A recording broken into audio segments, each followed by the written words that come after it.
Alors aujourd'hui, on est au Vélodrome national de Saint-Quentin-en-Yvelines avec l'association Territoire d'événements sportifs qui regroupe tous les territoires, toutes les villes, tous les sites hôtes des grands événements sportifs internationaux en France. Ça veut dire le rugby, ça veut dire le football, ça veut dire les Jeux Olympiques, etc. On travaille ensemble pour la préparation de ces événements. On a eu des exposés très intéressants, des retours d'expérience, des analyses faites par des agences partenaires. On a eu des représentants de l'État sur la cybersécurité qui sont venus nous parler des enjeux des Jeux Olympiques.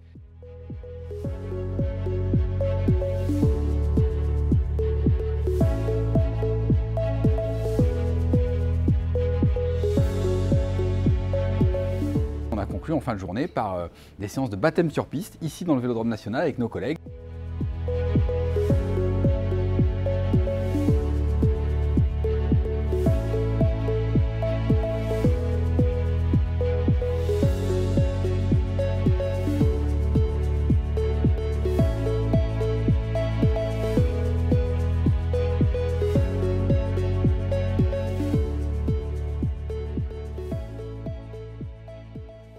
Là, on est bien sûr au Vélodrome national de Saint-Quentin. Chacun le reconnaît. Quelques-uns qui ont eu le privilège d'essayer la piste il y a quelques minutes. Et demain, tous les élus de l'association Territoire d'événements sportifs vont pouvoir visiter le centre aquatique olympique. Le centre aquatique olympique, il est réalisé par la métropole du Grand Paris, dont le président est Patrick Ollier, que je salue par ailleurs, métropole qui est membre de TES.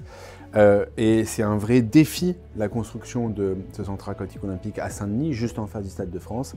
Un défi écologique, un défi humain, parce que construire une piscine aussi grande, aussi ambitieuse en aussi peu de temps, c'était vraiment une prouesse pas facile à réaliser, et c'est surtout aussi un défi pour la ville de Saint-Denis, puisque vous pourrez le voir d'ici maintenant quelques semaines quand vous viendrez à Saint-Denis, c'est un objet absolument magnifique qui va venir être une des nouvelles cathédrales de Saint-Denis. On en est très fiers par avance.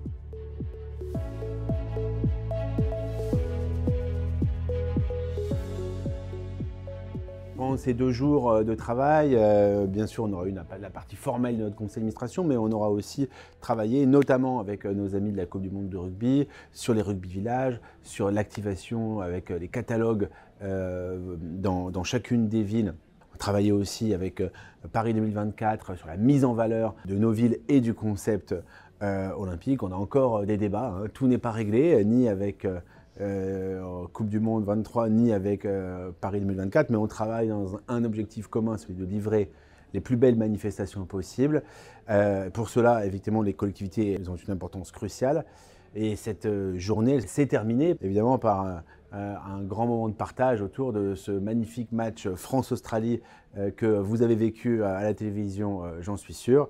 Et ce match France-Australie, quel plus bel avant-goût du tournoi Destination dans quelques semaines et surtout de la Coupe du Monde de rugby l'année prochaine.